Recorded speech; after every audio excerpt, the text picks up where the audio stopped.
aujourd'hui je vous retrouve pour vous présenter quelques trucs et astuces avant le bac, le brevet ou n'importe quel examen. C'est pas des astuces de professionnels, je ne passe pas des examens tous les jours. Vous m'avez énormément demandé cette vidéo, mais vous m'aviez demandé de la faire sous forme de morning routine. Et du coup ça va pas être possible parce que tout simplement j'ai pas le temps de vous filmer une morning routine, ça demande beaucoup de temps d'en filmer une. Et j'en ai déjà fait une la semaine dernière.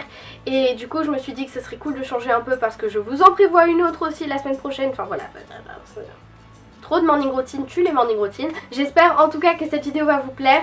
Et petit changement capillaire, je sais, j'ai coupé mes cheveux. Certaines personnes vont aimer, d'autres non, mais mes cheveux étaient beaucoup trop longs, ça m'énervait pour travailler, pour danser, pour faire du sport, voilà. Du coup moi je préfère comme ça, c'est beaucoup plus pratique. Donc peu importe, petite parenthèse coiffure. Je vous laisse avec la suite de la vidéo, c'est parti. La première astuce que j'aurai à vous donner, c'est de préparer vos affaires la veille. Donc quand vous avez un examen, que ce soit le bac ou le brevet ou autre, enfin là je sais pas trop, mais peu importe, pour le bac ou le brevet en tout cas, vous avez une convocation, vous devez emmener votre pièce d'identité, vous devez emmener un certain matériel ou autre, préparer ce matériel la veille.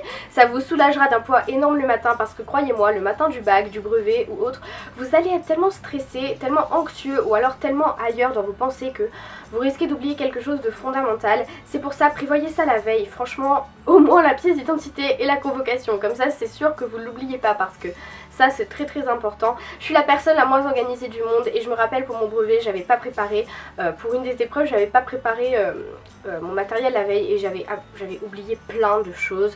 Et quand vous êtes en examen vous n'avez pas le droit de demander à quelqu'un d'autre de vous passer des trucs. Donc franchement c'est vraiment bête parce que parfois ça peut vous faire perdre des points. Du coup voilà, n'hésitez pas à vraiment préparer votre sac la veille, ça prend 2 minutes et le matin vous verrez ça vous enlèvera un poids, vous vous direz bon ça c'est fini, je peux me concentrer sur autre chose. Je pense que c'est le conseil le plus efficace pour ne rien oublier. Astuce numéro 2, c'est de bien dormir. Je sais que parfois avec le stress, l'anxiété, l'excitation, c'est difficile de dormir, de trouver le sommeil, on dort super mal, on se réveille je sais pas combien de fois dans la nuit, mais essayez vraiment de vous calmer. Je vous conseille de pas trop rester sur les appareils électroniques avant d'aller vous coucher parce que ça c'est pas bon, ça vous excite etc. Mais avant un examen, essayez de bien dormir parce que même si vous savez que vous êtes quelqu'un qui arrive à pas dormir beaucoup, peut-être que vous ressentez pas la fatigue mais votre corps oui, et franchement je pense que le dernier des soucis qu'il y aurait à avoir c'est un gros coup de fatigue pendant l'examen. Donc dormez bien, dormez le temps qu'il faut. Après chacun a son temps de sommeil qui vous correspond, mais si vous savez que vous êtes une personne qui est très fatiguée en général, dormez le temps qu'il vous faut parce que franchement ça c'est très important. Même la veille du bac, si vous avez du temps, si vous avez avancé dans vos révisions, essayez de faire une sieste l'après-midi pour attraper peut-être le sommeil que vous avez perdu pendant vos révisions. Enfin voilà, essayez vraiment d'être reposé, d'être serein et d'être le plus relax possible le jour de l'examen, ça vous aidera j'en suis sûre. L'astuce numéro 3, et cette fois-ci je parle pour le matin de l'examen même, c'est de manger quelque chose. Alors encore une fois, ça dépend des personnes, mais sous le fait de l'anxiété, du stress, de la nervosité ou autre, on peut parfois ne pas avoir faim, ne pas ressentir le besoin de manger, mais croyez-moi, mangez quelque chose, une barre de céréales, une compote, un yaourt, je sais pas, peu importe, mais mangez quelque chose franchement parce que partir le ventre vide, enfin voilà, moi-même j'ai pas très faim quand je suis anxieuse, mais j'essaie toujours de manger quelque chose parce qu'on ne sait jamais. En plus si vous habitez à La Réunion, je sais pas si vous avez vu ça,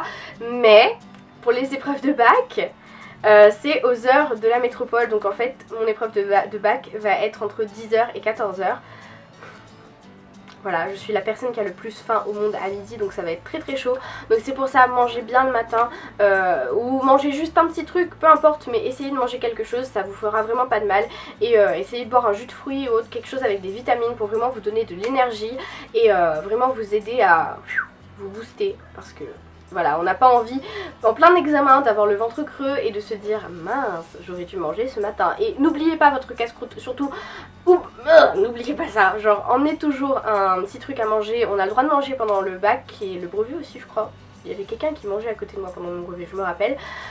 Emmenez, je sais pas moi, une barre de céréales ou autre parce qu'on sait jamais, un coup de faim ça arrive comme ça et ça peut vraiment vous déconcentrer à mort. Donc Voilà. Quatrième astuce, toujours pour le matin, c'est de vous habiller de façon confortable. Allez pas vous casser la tête, surtout si vous êtes une fille, à mettre une robe que vous serez toujours en train de baisser, à mettre un t-shirt que vous serez toujours en train de remonter, ou à mettre quelque chose où vous vous sentez serré, oppressé. Mettez quelque chose où vous vous sentez bien, parce que franchement, voilà, mettez un legging, un sweat et puis basta. Et puis aussi, surtout, si la température n'est pas stable, mettez un t-shirt et un pull dessus que vous pouvez enlever, parce que je me rappelle pour mon brevet, je pensais que j'allais être dans une salle climatisée et j'avais mis un manche longue et ça m'a tellement déconcentrée parce que j'avais tellement chaud, c'était horrible. Donc vraiment faites attention à ça, mettez pas des habits où vous risquez d'avoir trop chaud ou trop froid, enfin voilà, essayez d'être le plus à l'aise possible, de vous soucier le moins possible de comment vous êtes habillé ou autre. Si vous avez froid, on met toujours une veste pour vous couvrir. Si vous avez chaud, vous pouvez l'enlever, mais essayez vraiment de vous débarrasser de ce poids du vêtement et voilà, mettez quelque chose où vous êtes vraiment à l'aise, pas quelque chose qui vous sert, pas quelque chose où vous serez toujours en train de réajuster, parce que ça franchement c'est pas bon du tout et ça risque de vous embêter plus qu'autre chose. Voilà, essayez de vous habiller correctement mais de la façon la plus relax et confortable possible. Astuce numéro 5, lorsque vous êtes sur le trajet pour aller à votre lycée ou à votre collège pour votre examen, que vous alliez en voiture, en métro, en train, en bus, en bateau, peu importe, enfin bref, écoutez de la musique, ça peut vraiment vous détendre. Prenez un temps pour vous le matin du bac, franchement, avec vos écouteurs ou autres, et écoutez une musique qui vous plaît. Voilà, franchement ça peut que vous détendre. Je sais qu'on peut être vraiment stressé et parfois la musique ça peut vraiment faire passer n'importe quel stress ou n'importe quelle colère. Je sais que quand je suis très énervée après une personne ou que je suis très frustrée, quand j'écoute de la musique, généralement qui ne me rappelle pas cette personne, mais quand j'écoute de la musique ça va mieux. Donc écouter de la musique, ça peut vraiment vous aider, ça peut voilà vraiment vous calmer et vous relaxer et... mon chien va-t-il arrêter d'aboyer? Merci, non. Génial. Astuce numéro 6, c'est de arrêter de faire aboyer ses chiens. Déjà ce serait pas mal. Et la sixième astuce et dernière astuce je pense, parce qu'après je connais pas tout des examens, mais ne révisez pas le matin même. N'apprenez pas quelque chose que vous n'avez pas appris. Relire à la limite quelque chose que vous connaissez bien pour assimiler, être sûr que c'est rentré, ok. Mais apprendre quelque chose le matin même, vous vous dites merde j'ai pas appris ça, faut que j'apprenne cette définition, ça sert à rien. Franchement, si vous n'avez pas appris, tant pis, c'est pas grave. Parce que, enfin, ça risque de vous embrouiller plus qu'autre chose et c'est pas le moment. Surtout si vous apprenez ça en speed, ça risque d'être quand même chaud. Donc voilà, enfin... C'est un truc que je vous recommande pas. J'ai des très mauvaises expériences de l'apprentissage de dernière seconde, de dernière minute ou dernière...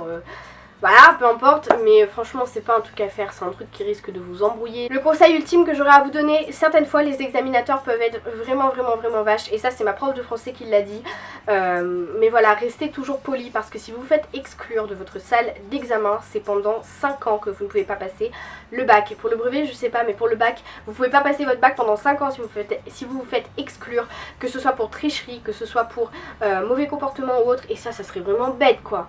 Enfin voilà, prenez sur vous. Même si l'examinateur est le plus vache du monde, évitez de tricher, c'est mal. Je suis pas là pour vous faire la morale, mais franchement ce serait bête de vous faire prendre la main dans le sac et de ne pas pouvoir passer l'examen pendant 5 ans, parce qu'aujourd'hui avec le bac déjà c'est dur de faire quelque chose, donc sans...